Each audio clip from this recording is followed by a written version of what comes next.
Welcome back to RBR, guys. Now, the mid-size luxury saloon segment for Mercedes-Benz is the one with perhaps the longest line of heritage in their entire lineup. Some of the best-selling cars ever. Stuff ranging from like cars for the businessman to the taxi driver to the performance car enthusiast. The E-Class and the mid-size segment has done it all. And this new W214 is trying to reach even higher, melding the idea of traditional elegance with sportiness and this whole new side of Mercedes-Benz with technology and hybrid power. And today is all about the drive. We've got the cream of the crop here. This is the E450 6-cylinder with technology package, so the full airmatic setup. So we're going to be able to see what the best the E-Class has to offer is on the road, and it'll also give us a bit of a glimpse as to what an AMG 6-cylinder might be like. So stay tuned for some news that I have on that updated. And I've got a big surprise in terms of the interior sound of this car. You might not have been expecting that because I wasn't when I came into this review either. It's something really quite cool, so stay tuned for that later in the video. We're also going to take a look at the awesome looking T-model or Wagon, and then we'll have a go in the plug-in hybrid as well. So it's a jam-packed episode today if you care about luxury saloons and specifically the E-Class. So let's check it out today. There's no key, it's all iPhone based now, so let's check out the brand new E-Class W214.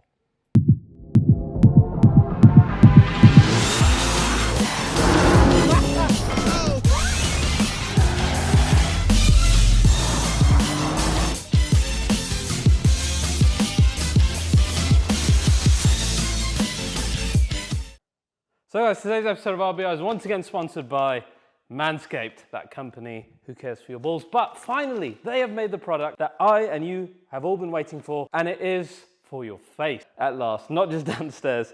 And it is called the Beard Hedger Pro Kit. Here's the new trimmer that they made specifically for your face. It's fantastic. It's got 20 different lengths available on here that you can easily flick through without the need of any changing of the heads on top. So it can take care of any length of beard, either like a lion's mane or like I prefer, like a 5 o'clock shadow.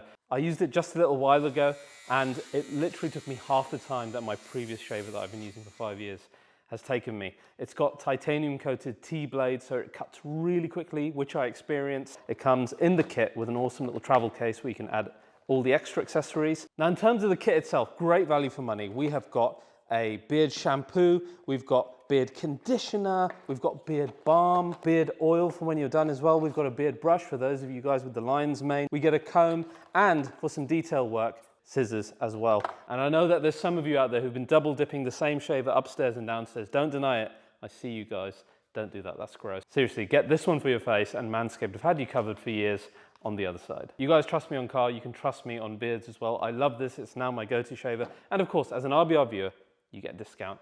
Just use the code RBR on manscaped.com. You will get 20% off plus free shipping internationally. So remember, just go to manscaped.com and use the code RBR. Huge thanks to you guys for supporting this regular sponsor of the channel, which is hugely helpful for RBR. And of course, a huge thanks to Manscaped once again. Now, let's get back to the episode. So guys, new E-Class. I've got a number of cars to show you today. What my plan is to show you the saloon. I want to show you the brand new T-model that they've just unveiled, or the Wagon, which looks incredible, like a shooting brake. And I'll show you the differences in boots, etc. And we're also going to go through all the engines available and all the specs available as well. So it's going to be a bit of a specking session between me and you guys. So let us first begin with the design of our saloon. Compared to previous gen, it's changed quite a bit. It's taking influence from the electric Mercedes cars, particularly on the front.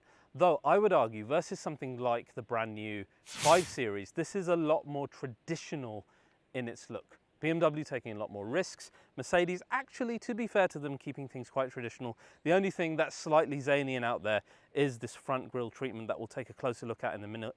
Otherwise, you look at the rest of the AMG line, it's pretty much as expected. It's bridging the gap between C-Class and S-Class. But to really show you this properly, let's take a look around this car now, and then I really want to show you that Wagon. So guys, design of the new E-Class, I think is a bit more traditional than the 5 Series. Like I said, they've really kept the basic idea of the Mercedes saloon, quite similar to C-Class, quite similar to S-Class, E-Class always bridging the gap between the two of them. But then as you come around the front, of course, you've got this new age grille, which kind of takes, you know, a lot of influence from the EQ side. How long ago was this planned? You don't really know, do you? Was E-Class the first? Then the others took inspiration from it internally? We'll never know. But I don't actually think that looks bad. When I heard of the initial rumours about this, I thought it was really going to be terrible. But I'm sure you guys will agree. In practice, with AMG line, even with a light colour, where it's quite obvious, that actually looks really good. It's actually quite flat on the front, quite aggressive. The grille is, you know, it's got a lot of character. It's not like the flat EQ grills. You can see here with the Mercedes star pattern, there's a lot going on. The single bar louvre is quite exaggerated as well. Got a nice big Mercedes star. Got your typical laurel wreath there.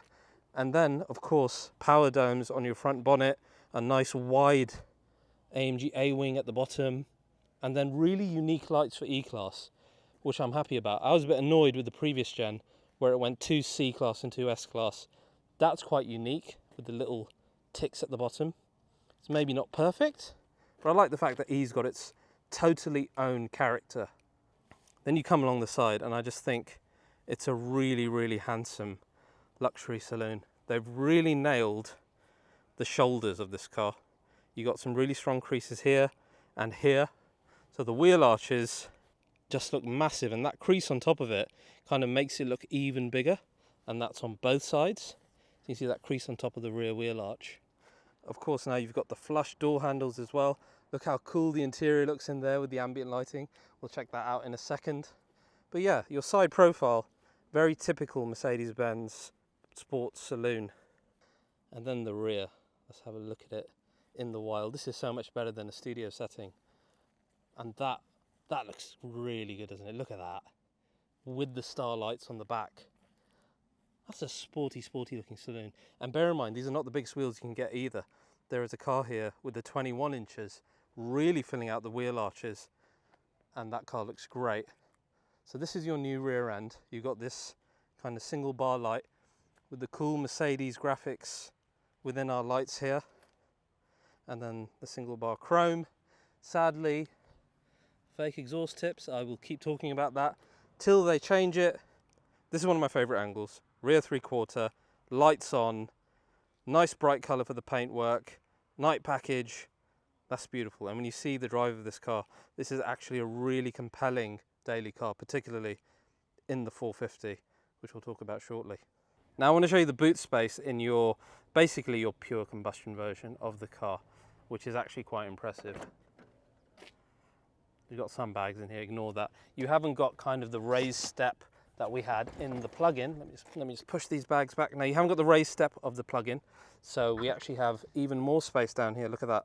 That's what you lose in the hybrids, and generally it's a lot lower. So that's the literage that you get in the E-Class boot. It's big. The aperture's nice and wide as well. Of course, you can use the split fold function to drop the seats to get even more. You've got a few little bag clip type things in here as well, and the additional holder that not a lot of people know exists. So all of that is great, and of course in your purer combustion car, just a lot more space. The rear perhaps a bit more S-Class and not quite sporty as our previous E-Class, but I tell you what, it's nice to have a bit of uniformity between this and our Wagon that's sitting back there that I really want to show you. So guys, that's the saloon. Now let me show you the Wagon in direct comparison. How awesome does that look? The roofline is just like a shooting brake. It looks incredible. Let me show you now close up what this looks like in terms of design. Let's check it out now. That is an absolutely stunning sport wagon. The first thing you notice when you come along our new E-Wagon is the roofline. Just look at the window by itself and you'll notice it is literally just stolen off a shooting brake. And that's what they've gone for. When I first posted a picture of this, a lot of people saying it hasn't got as much boot space as some of the older or much older E-Class wagons, which is true. And while they have sacrificed some space, the point is they've given you a much sleeker, sportier looking wagon than we've ever had before. And if we come around the side here, you can really see that, especially on the massive 21-inch wheels where it looks absolutely stunning on. Let's get a bit closer here on the rear. That's proper shooting brake start. I like that. I'm a big connoisseur of wagons, as you guys know, and for me that gets my heart racing. It really does get my heart racing. I think that's great. The other thing is you really do notice the shoulders a lot more in the wagon, so that crease that you have on each wheel arch is that much more prominent on this because the greenhouse kind of sets back away from the wheel arch. And I also think that our rear light happens to look better on the wagon. I like the fact that Wagon and Saloon now have the same rear lights. It always irked me a little bit in W214, so that's great. And there's the view from the front quarter. It just looks great. That is really good looking. I can't wait to see what an AMG version would look like. Let's have a direct comparison. Here's your Wagon, and in the same spec, there's your Saloon car. Both look great, but I don't know. I just absolutely love the look of this wagon. Now, let's check out the boot space, because this has got a rather decent boot. This is the plug-in. You'll notice that from the step here. Our combustion car will have even more space. As I said, this is the plug-in hybrid version. But in here, you've got plenty of space versus particularly the last plug-in. Remember, this got 100 kilometers of claimed range as well, so a lot more because of the battery sitting in there. Of course, you can split fold the seats. One cool new thing they've done is that your rear covers are now in a two-piece structure. So before you used to have the massive singular piece, now you've got two. So one is your luggage load cover and the other one is your neck. That's two separate bars that you can either choose which one you want in the back. It's actually a really good way of doing it. And that's a decent sized boot for a proper plug-in hybrid car. So guys, that's your new Mercedes-Benz E-Class estate. For my money, no surprise, being a wagon addict, this is the one to have. So guys, that's the wagon. It looks amazing. In terms of technical differences, it's only 80 kg heavier than the Saloon. You also have a different rear setup in terms of your springs, because you always have air suspension on the rear, regardless what suspension option you've chosen. As you know, in the E-Class, either you have the option of going for the steels, or you can get the technology package like we have in our car today with full Airmatic all-round adjustable dampers, etc. So the best type of suspension that you can get in this car. But in the wagon, it always gets air suspension on the rear. The other thing on the wagon that you can't get, which you get in the normal E-Class, is the rear wheel steering up to 4.5 degrees. This is not available in the wagon because otherwise you would have lost a lot of boot space. So they have prioritized your practicality over having a bit more dynamism with the rear wheel steer. Now, I want to cover another topic with you, which is the engines available before we go out for a drive. There's quite a few in this version of E-Class, all ranging from either mild hybrids, which are basically just normal combustion cars, going up to the plug-in hybrids, which have up to 100 kilometers range. And I've listed all of the ones available up here. You can see you have your E200 in petrol and in diesel. We got the E300e and E400e in your plug-in hybrids, and the best one that we have today, which is the E450 new 6-cylinder 3-litre.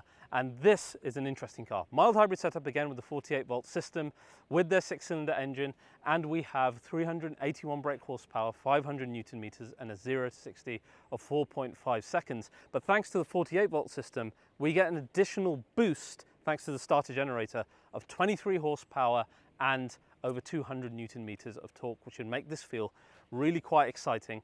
And like I said, it gives us a bit of a thumbs up for what could come in an E53 AMG, which I did render for you in the past. I'm really not sure at all what that's going to look like in terms of the front end treatment.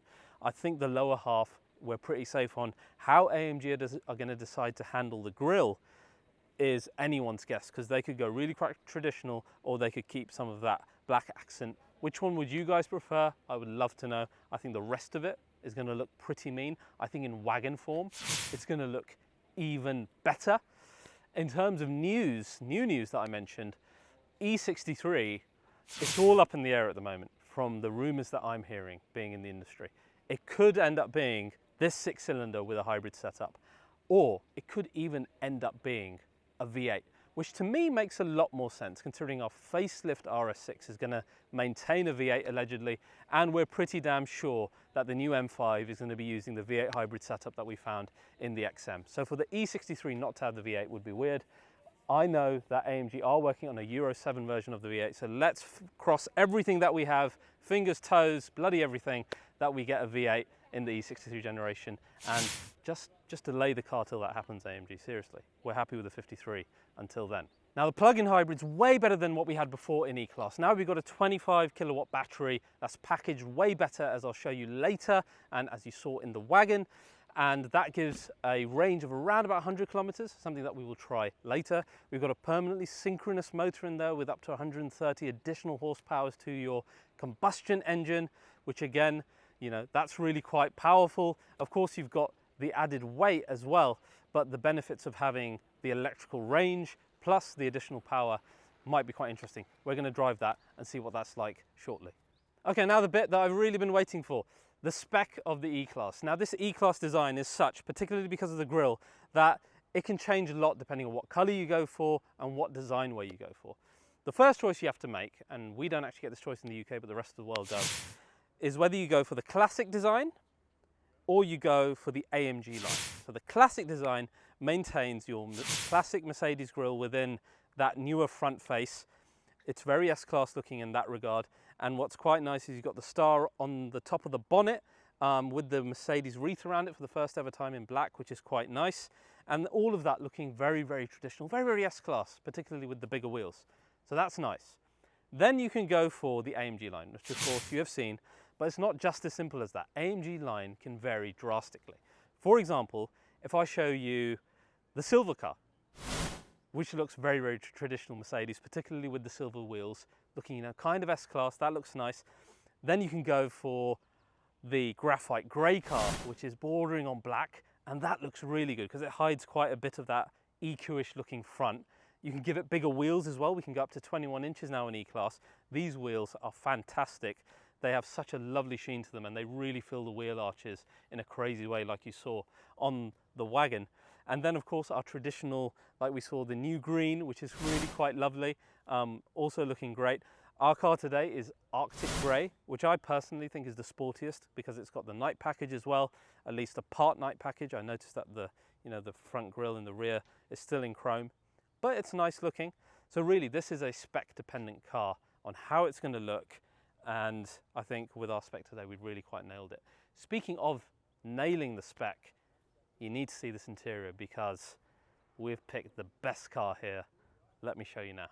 So guys, E-Class. We absolutely picked the right one again with saddle brown with the Arctic Grey. Looks gorgeous. And when I show you the first person view, you'll really appreciate the material finish.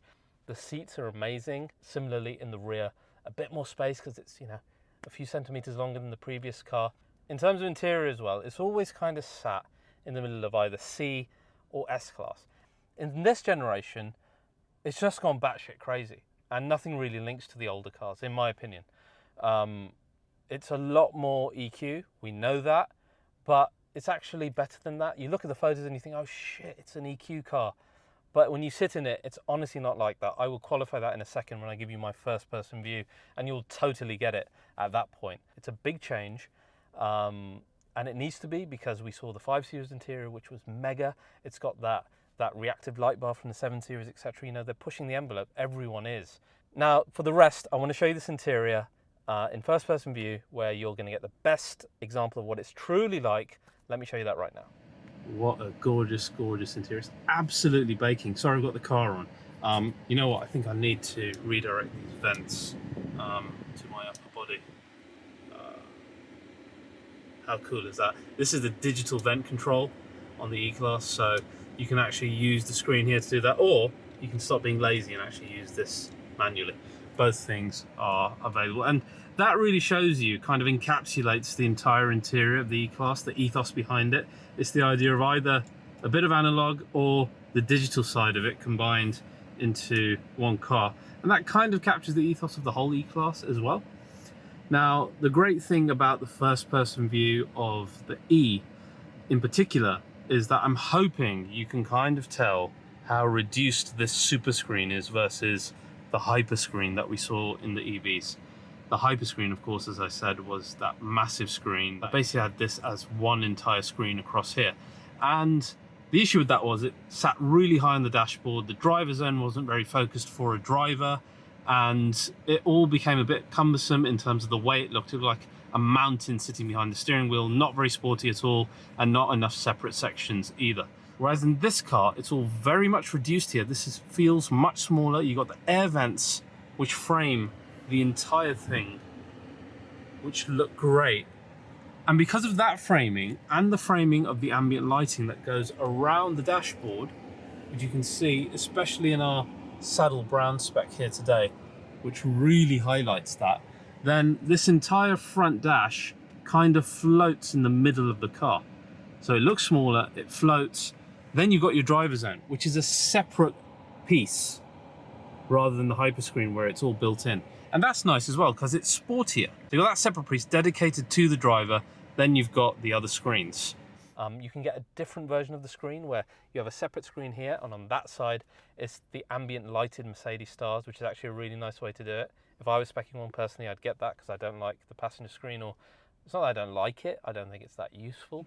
But all of that, even in this form, looking really, really sporty, and I really like this element. I like the sporty nature of this. That paired with the AMG line steering wheel with the redone spoke, which is much nicer now. I've learned to live with these, not to say that they're perfect, but the rest of it is undoubtedly, very sporty looking. I'm a massive, massive fan of the vents. I think the vents are gorgeous. And what's nice actually is, if you look at the vents in the rear, they mimic that style of the curvature of our front vents here, and you'll see that on the rear vents. So a nice bit of design symmetry going on there. Our door cards, etc., very much like S-Class, C-Class, with the floating section here, your piece of metal for your window buttons, the Burmester sound system, and the speaker covers, which are quite nice. All really nicely trimmed and nice fit and finish. I know a lot of people complain about, oh, Mercedes using plastics, etc. That's actually a myth in the modern Mercedes. It's not really true. The fit, the finish, the quality, as you can see here plainly, is actually very good. It's not one of my bugbears. My bugbears are not using enough buttons, relying too much on touchscreens. So you can see climate menu, etc., always touch-based. And this is our home screen that we can actually change. I'm going to change this into a different style of home screen, which is the simplified one. In terms of this system itself, as I said, it's now a simplified one, a much faster one in terms of the processing speed, and the apps and everything have all been redone. So for example, you've got Angry Birds, which I've played in the past, you've seen me do. We've got TikTok, we've got Zoom meetings, we've got video streaming here as well, so you can watch like the Batman, which is cool. And of course, you've got the passenger screen here, where either you can have a wallpaper as we do here, or the passenger can log in and they have their own screen where they can start playing music, and I'll show you some of that stuff while we're driving. So this is cool. The other thing is you can do routines in the car, so you can define and create your own routine, much like coding within smartphones, but a really simplified version.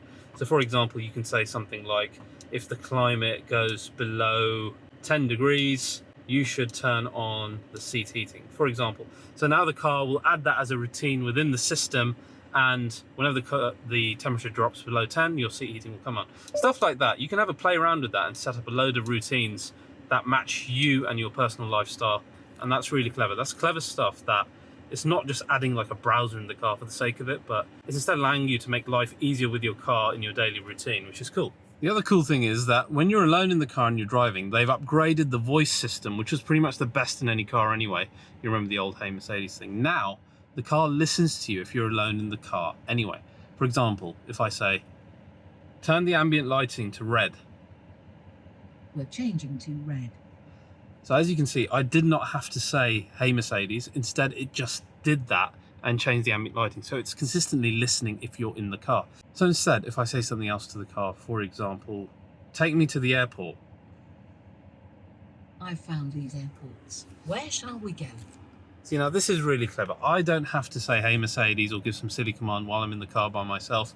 The car is clever enough to know when I'm talking to it, when I'm giving it a command to follow, and then it enactions it, which is fantastic. I learn. Yes, you do learn, and you're very clever. Well done. The other bits I really like in the structure is like a strong center console, which I think is important. You know, it's such a historic thing with all Mercedes to have a nice strong center console. This one, we've just got our cup holders. We've got our digital key. So this is a digital key here that's running the car. We have no car key for the first time ever in the press strip, which has been interesting. And then of course, you've got your usual stuff, which you guys love, like your ambient lighting system. So of course all of this you can see kind of much better at night time, but you can switch between all the different ambient lighting colors, etc. And there are a whole bunch for you to choose from, as always, and they look absolutely stunning, particularly at night. Mercedes always absolutely nailing it with the ambient lighting systems. Then of course customizability within our driver zone here. So of course we have the classic screen where we can choose the type of content that we have in front of us, be it maps or trip data, efficiency, etc, etc, all of that possible. Or we can go, for example, to the sports setting, which has been quite popular. That changes then the theme on the side. Let me show you that again, because it's doable with just a simple swipe. And that changes back to blue. Or we go to sport, and that'll change you back to red. So it's nice how everything is uniform and changes. Then of course you can go back to stuff like full screen maps, which is really high fidelity. That looks great. Driving assistance and other stuff. And of course we have the heads-up display, which is really easy to configure within your front screen here. As you can see, lots of options for head-up display as well. We are going to choose my favorite one, which is classic, which looks great. Now, one thing that I promised to show you at the start of the video that was really interesting within our 450 here is something called progressive sport sound. Okay, I'm going to turn that off for a second, and if we rev the car, it doesn't sound like anything, right? Now we go into progressive sport, and now this is like the AMG learning. Let's go into sport mode as well. Suddenly I can hear a more powerful engine.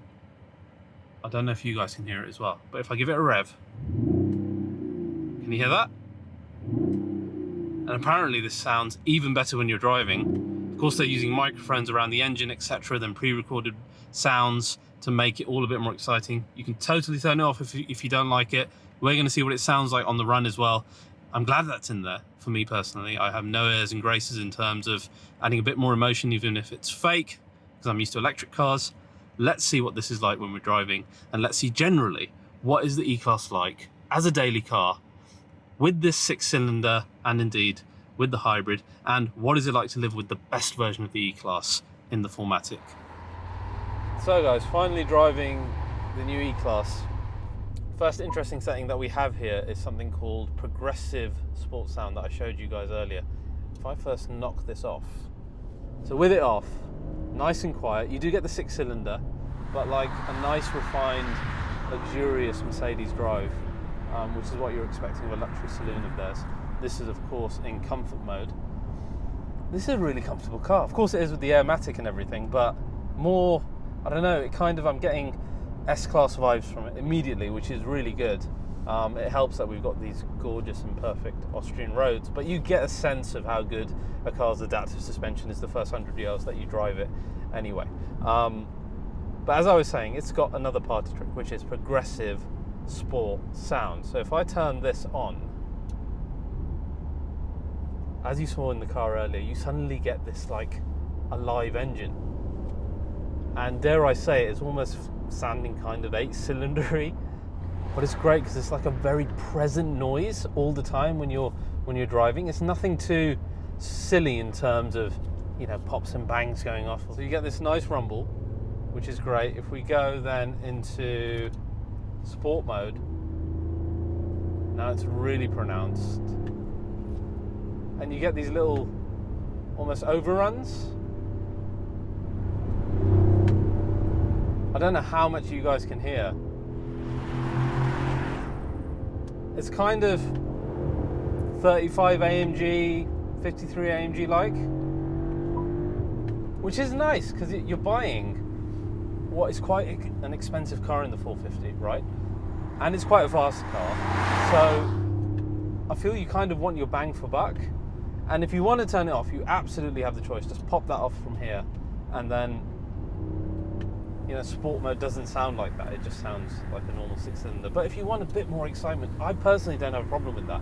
And if I owned this car as a daily, I would 100% have that on, just to have a deeper noise. It's not like it's outside the car, so you're like playing it for pedestrians. It's just for your own enjoyment, that if you want to drive this car a little bit faster, and it's perfectly capable of being driven faster, then why not? Why not have a bit more excitement?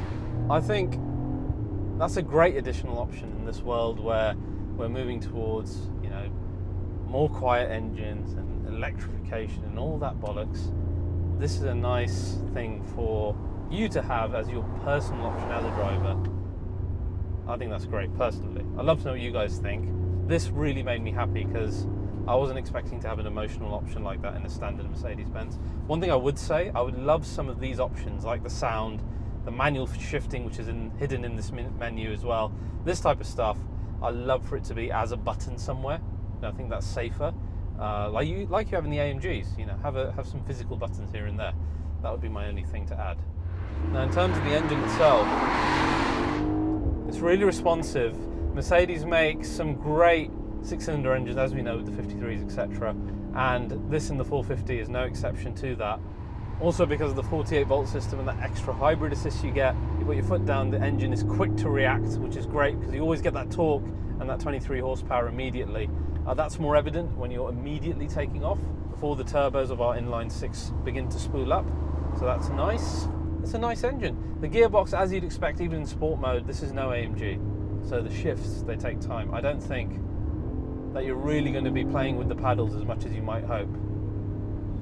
That's not what this type of car is for. This is a daily car. You're going to put it into sport mode and you're going to let the gearbox kind of do its thing because it's geared to be more comfortable. And this is a really comfortable car to drive even in sport mode. Now that's all great. You can have the emotion in here thanks to the progressive sports sound. Sport mode is the most reactive that the engine's ever going to be, and the gearbox, etc. And the car does pretty well. In terms of dynamically in sport mode, of course we've got the technology package here with the full air suspension, and as you can imagine, the anti-roll stabilization, the dampers, it all stiffens up in sport mode. This is not turning into an AMG. What it's doing is making this car a little bit stiffer, is making the steering a little bit more precise, and it's a definite change compared to comfort mode that we'll talk about in a minute, which is a lot lighter in terms of steering, a lot more geared towards luxury. Sport mode negates that a little bit, makes it a bit more exciting, a bit firmer, makes the steering a little bit less wishy-washy, and then, you know, the engine as reactive as you need it to be.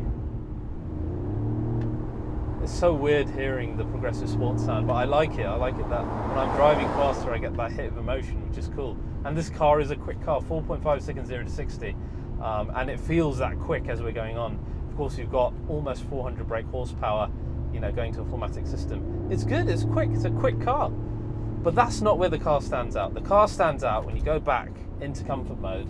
The steering becomes a little lighter, the suspension really relaxes. You pop the car into self-drive mode and you just relax. And it is a fantastic, fantastic luxury cruiser. And that's only made better by how cool the interior is. In terms of its structure, it feels so much more reduced. We went through the whole first-person view, but when you're driving, it gets even better. This feels like a really small sports sedan from inside here. When you're driving it, it does not feel like a big car. I think part of the help on that has to be the rear wheel steering that we get in the technology pack here with the air suspension.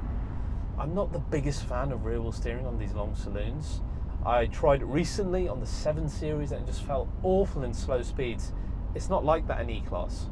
I think the way that they've done it is it's not as intrusive to your kind of the driving that you're used to doing at low speeds. It just kind of helps when it needs to. This is a proper daily. It's a proper road trip car. Even in this, which is the biggest petrol engine version, you can just see it being a brilliant daily partner. We're going to find out in a minute what the plug-in is like. I suspect that's going to be even better, even though it's heavier. This feels like, you know, a decently light car when you're driving faster. That hybrid system is going to add, you know, 200-300 kg on top of our car, so probably not going to feel as nice to our type of drivers. This is a nice mix. I like the 450. I like 6 cylinders. It's a really refined engine. This is the engine that they use inside the S500 as well, so sitting in their best luxury car. And the other thing that you look at with these type of cars is how quiet is the interior. It's super quiet in here, and that's with our progressive sound on, so it can get even quieter. There's no wind noise coming from our wing mirrors on the outside. I can't hear the tires. It's a really, really quiet and a nice place to be, much like S-Class. So, you know, leveled up the E-Class now in that regard as well. Suspension is better. The road noise and wind noise way better in my estimation. It was not a big surprise because they got that aerodynamic value so good at 2.3 CD. And then the anti-body roll on this particular version, the dampers. It's a really nice car to drive fast, and even, you know, in comfort mode, it's got the immediate power. Then of course the technology available in this is really quite good. For example, we've got augmented reality navigation, where when you're coming up to a turning or a roundabout or an exit on a motorway, the camera props up here and it has arrows on the screen directing you which exit to take, which road to turn on, with road signs as well. Things like that, once you have them, you kind of get used to how brilliant they are and how much they add to the driving experience. Similarly, the heads-up display is massive. As I showed you, there's lots of different choices for content and it looks great in front of you. I'm so happy with the driver zone being a separate unit, really nice and visible, but very much sporty. The whole thing feels very much sports saloon. And then again, when we go into sport mode, you get that engine sound, start to get a bit of an idea of what AMG might do with a 6-cylinder version of the E-Class. Certainly there's, you know, a lot of work to do in terms of dynamics, which they're very good at, but just the entire interior and this first experience of driving an E-Class fast has my hopes up. Now the other side of this is passenger screen. Should you decide to get it, what can you use it for? Well, you can use it to watch movies, you can use it to play songs, not just in the car, but independently. As you can see here, when I was sitting, you can use the headphones that are supplied with the car to put music in there and not disturb the driver. And the other thing that was insane that I can't show you now because of copyright reasons, but the Dolby Atmos system in here with the 4-dimensional sound was incredible. I put on one of the weekend songs, it was Starboy, and it was like it was the first time that I was hearing the song again. So crisp, so clear. I know a lot of manufacturers go on about upgrading your sound system, but this is one of those occasions where I was literally blown away by the sound quality. So if you're an audiophile, I would absolutely recommend going for the best sound system that you can get, which is the upgraded Burmeister on here. It is just mwah. Now you've got a lot of ambient lighting in this car, as I showed you, but the nice thing is it might have felt a bit overdone in the previous E-Class, but in this one, though there's a lot of it, I think it kind of sits in the background a bit more, and it's kind of an assistance feature. For example, if I let the car drift off into this side lane here, you can see it flashes a warning light. Similarly, if you're opening the door and a car's about to come, it'll do that. Things like that, it acts as an assistant feature, kind of like the soul of the car, which is cool. And it's nice that I can see it during the day, and it's very easy to change. For example, hey Mercedes, change the ambient lighting to blue. Blue. Wow, very nice. And she comments on everything. And it's nice that she actually keeps on listening. Find me a McDonald's nearby. Multiple results found. What's the plan? Where are we going? This is quite a good upgrade, right? I mean, she used to do these things anyway, but the continuously listening, the more kind of natural responses, I'm really liking this, and I love the ambient lighting in this car. They just knocked it out of the park without going OTT. It was all a bit disco-like before, wasn't it? But now this is, I think, a nice mix. So of course the car has your usual self-driving, so you can take your hands off, it will steer, it will keep within the lanes, etc., and you can manually change lanes with your steering stalk, which is quite normal for Mercedes cars. However, one thing that they're rolling out in the USA and Canada, and then across the rest of the world as soon as it becomes available, is automatic lane changing, where when you have the driving assistance on, you actually don't need to do anything at all. No steering stalk, no looking left and right like BMW, nothing. The car, when safe and when there's an opportunity to overtake, it will overtake the car in front by itself. Case in point, it's just done it now. It's checked that there's no car in that lane, and it has changed lane by itself. And when it's done doing that, it will then move back into this lane. And what's cool is if you've got the navigation on and you've got an exit coming up, it will then gravitate towards that exit when it's safe to do as well. And this is brilliant. This is just adding to the already fantastic driving assistance setup within Mercedes, and it is driving assistance. This is not some kind of autopilot, as it's been wrongly named by Tesla. It is simply an assistance system, and it's a brilliant assistance system in the Mercedes cars, and it's only been built upon. And this has really impressed me, actually, just how clever it is. Motorway driving in this is absolutely flawless, okay? It's so comfortable. The rear wheel steering then turns in the same direction as your front wheels when you're turning. So it helps with the stability of the vehicle. So you don't really, the body of the vehicle doesn't actually turn that much because your wheels are turning, and it's almost glides over into the next lane, which feels really quite magical, and only adds to the comfort of this car. The suspension is, I keep saying it, it's brilliant. It feels just like S-Class. The road noise, we're doing 130 kms at the moment on the motorway, and I can't hear anything. Can you hear anything? The refinement is brilliant. I'd be interested to know what this all feels like with the bigger 21-inch wheels, but judging on this suspension, I don't think 1 inch is going to make that much difference. At least that's what I often tell myself in life. My personal preference, even for driving in town, because I am at heart an AMG driver, I prefer the sports setup in general because everything's a little bit tighter. I've got less of this roly-poliness that you find in comfort mode that's so inherent in standard Mercedes-Benz. It's all a little bit tauter and a little bit more controllable for, you know, a driver. So it's still perfectly comfortable, don't get me wrong, you just have more control over the body of the car. So if you're like me, sport mode is the one to go for. How is this going to acquit itself against 5 Series? It's a good question. I think it's going to sit as the more traditional option, A, because it's not electric, B, because you've got a nice big engine in there, which is great, but the looks of the car as well, outside and in, a bit more traditional than 5 Series. BMW pushing the bar in strange directions that not everyone is convinced on. Mercedes, despite the strangest front end, a lot more traditional in terms of a saloon, and I think they've knocked it out of the park. When you sit in this interior, I am sure that you will agree with me on that point. So that at the moment is the biggest, most exciting engine you can get, the 450 with the 6-cylinder. Now let's see the other side of the spectrum. Let's see what the new plug-in hybrids are like in the E-Class. Okay, we're now in the E450e, which is our plug-in hybrid, and this is in the much more traditional classic car with the classic grille. I'm more interested in the whole electric range thing and the hybrid bit with this element, because that's what makes it like a better daily, right, versus our E450. So we have got on here 89 kilometers of electric range. We're a little bit under, so it's like 90% charge on the battery.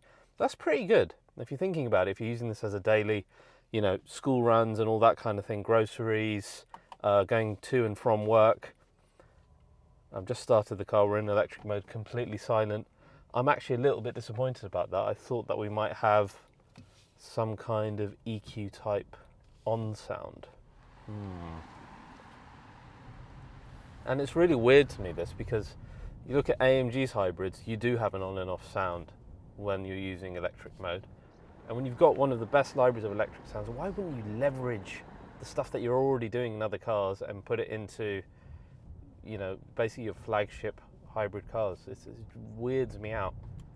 That all to one side, using electric in a city with this amount of range, I think this is really good. Of course, you can switch into hybrid mode as well, where in this type of driving, it will prefer to use the electric mode, but then when needed, it will jump into combustion. Then you get that really good miles per gallon element as well, which a lot of you will be looking for. Electric only mode is pretty sluggish because there's only part of the power available. As you know, it's around about 130 horsepower. Hybrid is really the one to use, and then the car feels decently powerful. If you go into pure combustion, where we're just using battery hold maintains your current level of battery charge, as it says on the tin, then the 4-cylinder feels really quite sluggish and kind of strained, and it sounds a little bit strained. Don't get me wrong, the sound deadening's still very good, and it still feels very refined in terms of, you know, not sounding like a horrible 4-pot in front of you, but you can feel like the engine is a strained engine without that hybrid element, so you really do want to keep it in hybrid mode with the plug-in as well.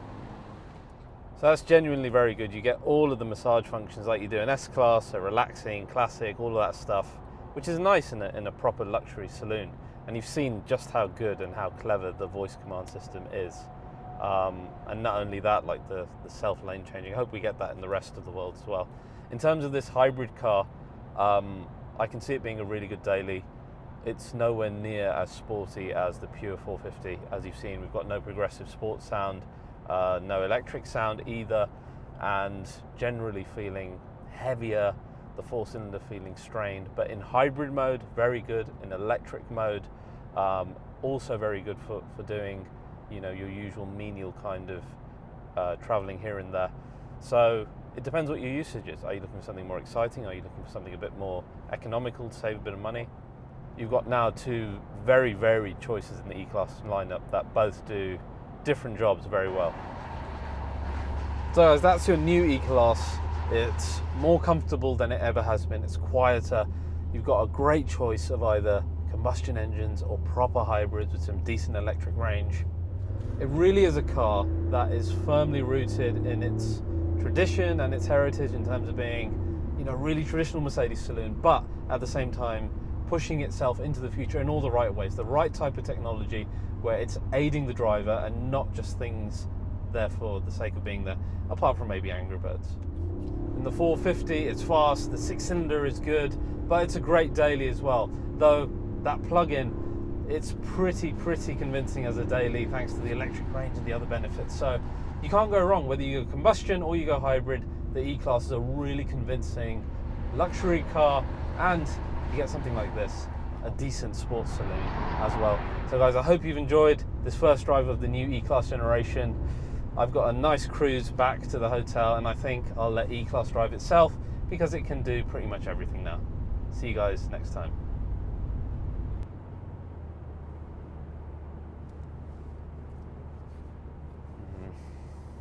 Why is this light on?